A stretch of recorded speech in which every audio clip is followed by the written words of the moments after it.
yang memperluaskan maksud ahlak ini mencakupi seluruh umat Nabi Muhammad sallallahu alaihi wasallam.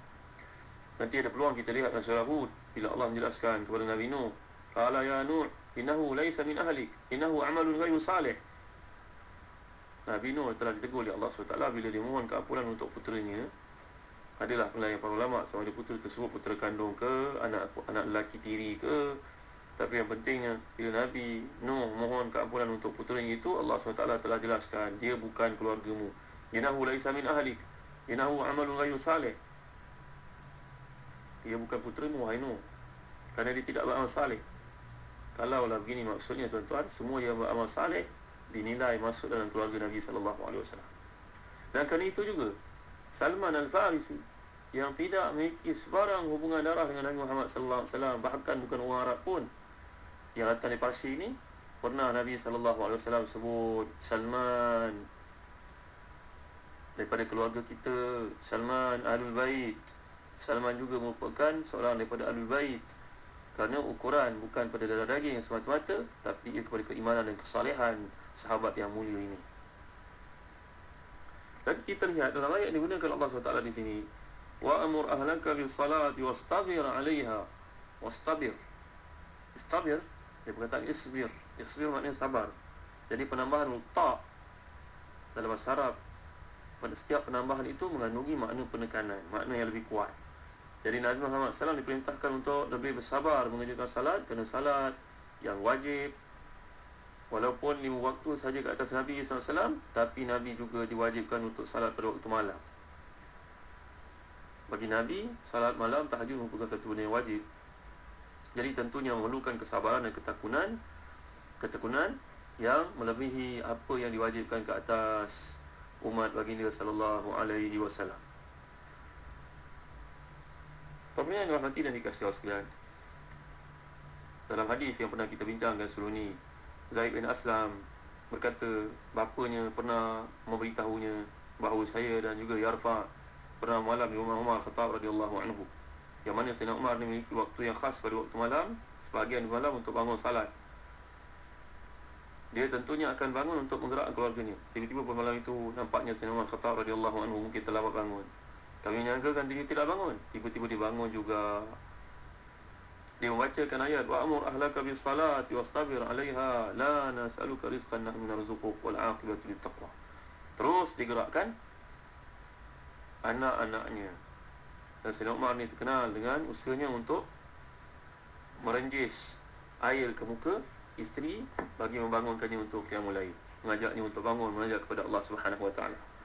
Dalam hadis yang sahih, Nabi sallallahu alaihi wasallam telah bersabda, hadis riwayat Ibn Majah dan juga lain, rahimallahu rajulan qama min lail fa shalla wa ayqadha imra'atahu fa sallat fa in abat rasha fi wajhiha al-ma'. Rahimallahu imra'atan qamat min al-lail fa sallat wa ayqadha zawjaha fa shalla fa in aba rashat fi wajhihi al-ma'. Semoga Allah merahmati seorang lelaki yang bangun pada waktu malam untuk salat, sebahagian malam untuk tahajud. Dia bangun, dia gerakkan isterinya untuk salat, maka salatlah isterinya. Kalau isterinya tidak bangun juga, dia ambil air renjis dengan lemah lembut kepada isterinya supaya dia bangun juga. Dan Allah merahmati pastinya seorang perempuan yang bangkit waktu malam untuk munajat kepada Allah SWT, berdoa kepadanya, maka dia menggerakkan suami. Bila suami gagal untuk bangun, dia renjiskan air lemah lembut kepada suaminya supaya dia pun bangkit juga untuk mendapat kelebihan waktu malam. Wa min al-laili fatahajjad bihi nafilatan laka asa yab'athaka rabbuka maqaman mahmuda. Bayangkan tuan-tuan, bayangkan kalaulah bapa kepada saudara ni pergi musafir lama sebulan, katalah pergi menunaikan ibadah haji. Lepas sebulan kita pun tunggulah kat airport, turunlah ayah yang sedang botak kepada ini kerana tahallul. Dia bersyukur daripada haji, ya Allah bersihnya wajah orang pulang daripada haji, daripada umrah. Berlarilah semua mengejarnya, peluk ayah sekuat-kuat kan tuan-tuan. Ayah yang saleh, yang banyak mendoakan untuk kita, yang banyak mendorong kita hingga jadi manusia pada hari ini. Itu kalau ayah yang kita sayangi panggil lah tuan-tuan. Tapi Allah SWT panggil kita tidak pergi. Patut tak tuan-tuan? Wa'mur ahlaka bis salati wastabir 'alaiha la nas'aluka rizqan nahnu narzuquk. Serulah keluargamu kepada salat, sabarlah untuk menghadapinya. Susah salat ni. Siapa kata senang salat? Tengah buat satu benda, tiba kena salat, azan berkumandang. Maka ajarlah anak-anak kita untuk menghormati seruan ni tuan-tuan. Kuatnya umat ini bila mereka, seperti disebut Ibn Khaldun dalam kitabnya Al-Muqaddimah, umat ini kuat bila salat itu amat dihargai, dilihat penting sangat mengatasi benda-benda yang lain. Macam mana penting urusan dunia, macam ditulis di dinding masjid. Selagi penting macam-macam panggilan, terpanggil ilahi lebih penting. Padahal kalau banyaklah iklan seperti ini di masjid, ditayangkan di tempat-tempat, semua orang berfikir untuk jadi baik lah tuan-tuan. Media penting untuk kita mengajar manusia pada kebaikan. Walaupun ada satu kalimah, hebat panggilan manusia, hebat lagi surat ilahi. Kenapa ditulis di dinding masjid itu? Mengingatkan supaya matikan handphone, nak supaya Jumaat dan sebagainya. Ada satu kisah yang menarik disebut oleh Syekh Muhammad Mutawalli Syarawi dalam tafsir ini. Rezeki Allah SWT dijanji olehnya. Ada seorang sahabat dia sembahyang. Lepas dia sembahyang ini terus balik, kelang kabut dibangun. Rasulullah panggil dia, Az-Zuhdan fina. Nabi tanya, adakah kamu nak jumpa aku pun berkira-kira? Lepas sekejap terus balik, Nabi tegur. Nampaknya sahabat ni seorang mukmin, bukannya munafik. Habis sembahyang terus bangkit untuk beredar. Nabi panggil dia. Nabi tahu dia seorang mukmin, cahaya iman bersinar pada wajahnya. Adakah kamu nak jumpa aku berkira-kira? Kenapa tak duduk dulu? Zikir dulu pas sembahyang, jumpa dengan aku, dengar aku bercakap, berkuliah, lepas tu baliklah. Dengan keberatan akhirnya dia terpaksa mengaku kepada Rasulullah SAW. Wahai Rasulullah, li zawja bil bait tantazil thawbi hadha litusalli fi. Wahai Rasulullah SAW, sebenarnya sebalik ini bukanlah tak nak lihat wajah Rasulullah macam golongan munafikun, agaknya kata beliau. Tapi sebalik Rasulullah SAW, bukan ada baju yang ada ni satu saja yang kami share bersama-sama. Isteri saya menanti untuk memakainya pula bagi salat. Masya Allah tuan-tuan yang dimuliakan Allah sekalian.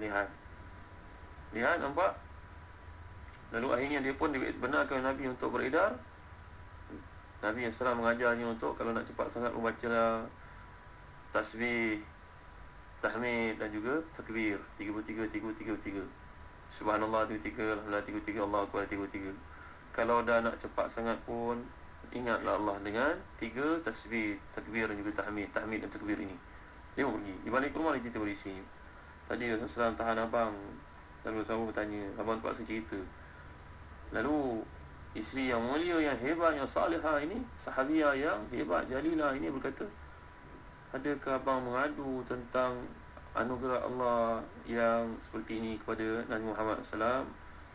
Jadi maknanya menceritakan kekurangan seperti ini seolah-olah tanda kita tidak reda atas kurniaan Allah. Ya Allah, isteri yang salihah macam ni, kalaulah ada keliling kita kan best tuan-tuan. Isteri kata janganlah, tak patutlah abang cerita. Janganlah cerita kelemahan kita. Bukan kita minta pada manusia, kita minta pada Allah.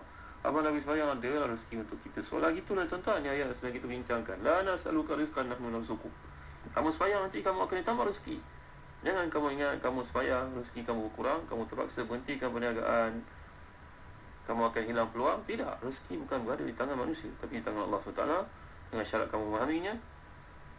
Rezeki ini mengejar kita macam bayang-bayang mengikuti kita ke mana saja kita pergi. InsyaAllah kita akan lihat hadis yang berkaitan, menyokong apa yang sedang kita bincangkan ini. Kini akan kita bincangkan tentang kehidupan para sahabat yang wajar kita contohi dan salafus salih. Allahu a'lam wa sallallahu ala sayyidina Muhammad wa ala alihi wa sahbihi wa baraka wa sallam. Alhamdulillahi rabbil alamin. Barakallahu fikum. Wassalamualaikum warahmatullahi wabarakatuh.